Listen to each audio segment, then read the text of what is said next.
सम्मान किसका होना चाहिए और समाधि स्थल किसका बनना चाहिए, इस पर गंभीर चर्चा जरूरी है।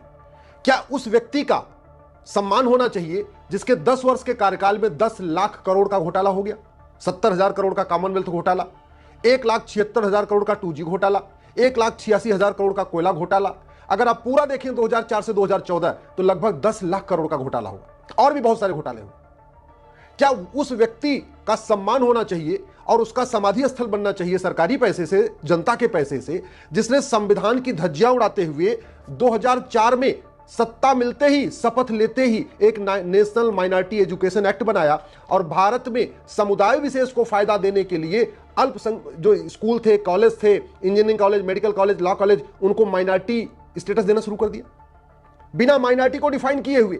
कौन होगा माइनॉरिटी, 1% वाला, 0.5% वाला, वो डिफाइन नहीं किया। न भारत के संविधान में माइनॉरिटी डिफाइन है, न 2004 में कानून बनाते समय माइनॉरिटी को डिफाइन किया गया। इसके बावजूद सारी यूनिवर्सिटीज को, कॉलेजेस को, engineering college, medical college, law college को माइनॉरिटी का स्टेटस देना शुरू कर दिया। क्या उस व्यक्ति को सम्मान मिलना चाहिए जिसने पहली बार एक समुदाय विशेष को फायदा पहुंचाने के लिए भारत में माइनॉरिटी अफेयर मिनिस्ट्री की शुरुआत किया? पहली बार भारत में माइनॉरिटी अफेयर मिनिस्ट्री 2006 में बनी है। उसके पहले तक केवल सोशल जस्टिस मिनिस्ट्री हुआ करती थी, जिसको कहते थे सामाजिक न्याय मंत्रालय। सभी गरीबों का कल्याण उसी के जरिए होता था। लेकिन 2006 में पहली बार के रहमान खान साहब को अल्पसंख्यक कल्याण मंत्री बनाया गया, और अल्पसंख्यक कौन होगा किसी को नहीं पता, और यह काम किया गया था केवल तुष्टीकरण करने के लिए। क्या वो व्यक्ति सम्मान का अधिकारी है जिसने कहा था कि भारत के संसाधनों पर पहला हक एक समुदाय विशेष का है? क्या वह व्यक्ति सम्मान का अधिकारी है जिसने 2010 में विदेशी फंडिंग कराने के लिए एफसीआरए कानून बनाया? यह जो एफसीआरए कानून 2010 में बनाया गया था, केवल और केवल भारत विरोधी माओवादियों, नक्सलियों, जिहादियों, मिशनरियों, चरमपंथियों, अलगाववादियों, कट्टरपंथियों को फंडिंग कराने के लिए बनाया गया था 2010 में। और उसके बाद यहां एनजीओ की पूरी एकदम भरमार हो गई। हालांकि वर्तमान सरकार ने करीब 5 लाख एनजीओ का लाइसेंस रद्द किया, लेकिन फंडिंग अभी भी चल रही है। तो उस व्यक्ति को सम्मान मिलना चाहिए जिसने भारत को बर्बाद करने के लिए विदेशी फंडिंग का रास्ता खोला था। क्या उस व्यक्ति को सम्मान मिलना चाहिए जिसने 2012 में राइट टू एजुकेशन एक्ट को बदल के मदरसों को इस राइट टू एजुकेशन एक्ट के दायरे से बाहर निकाल दिया? जब राइट टू एजुकेशन एक्ट बना था तो मदरसे भी राइट टू एजुकेशन के दायरे में थे। 2012 में इस कानून में संशोधन किया गया, मदरसों को राइट टू एजुकेशन के दायरे से बाहर निकाला गया। नतीजा यह है, मदरसे में कौन पढ़ा रहा है, मदरसे में क्या पढ़ाया जा रहा है, मदरसे में कौन पढ़ रहा है, मदरसे में कौन सी किताब चल रही है, मदरसे की कहां से फंडिंग आ रही है, यह सरकारी अधिकारी जाके ऑडिट नहीं कर सकते। और किसके कहने पे किया गया था? जमीयत उलमा हिंद और पर्सनल लॉ बोर्ड के प्रधानमंत्री कौन? मनमोहन सिंह जी। क्या उनका सम्मान होना चाहिए? बिल्कुल संविधान विरोधी कानून।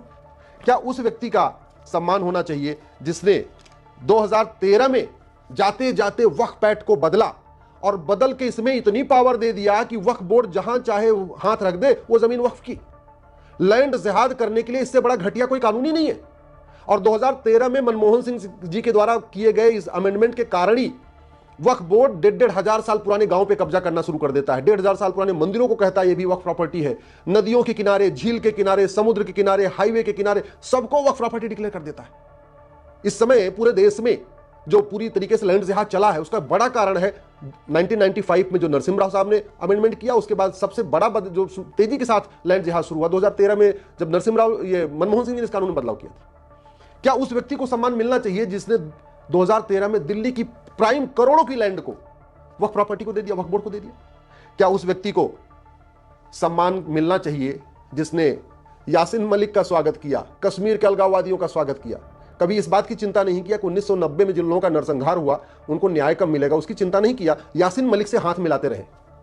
क्या उस व्यक्ति को सम्मान मिलना चाहिए जिसने 1984 में सिख दंगों में जो लोग मारे गए थे उनके परिवार को न्याय दिलाने के लिए कोई प्रयास नहीं किया? 10 साल प्रधानमंत्री थे, खुद भी सिख थे।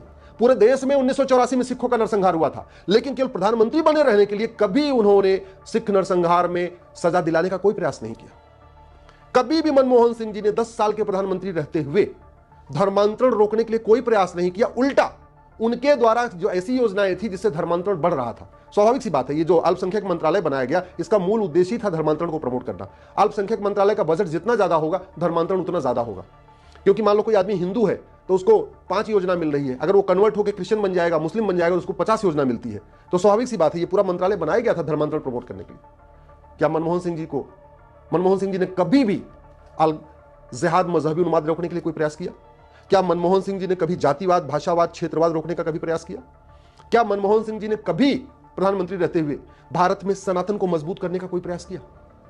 घुसपैठ, धर्मांतरण को रोकने का कोई प्रयास किया? भ्रष्टाचार रोकने का कोई प्रयास किया? क्या प्रधानमंत्री रहते हुए मनमोहन सिंह जी ने देश की एकता, अखंडता मजबूत करने के लिए कोई प्रयास किया? जानते हैं, भारत का सबसे खतरनाक कानून जो बना नहीं, बच गया, वो था कम्युनल वायलेंस बिल। और उस बिल को ड्राफ्ट किसके कार्यकाल में ड्राफ्ट हुआ था? मनमोहन सिंह जी के।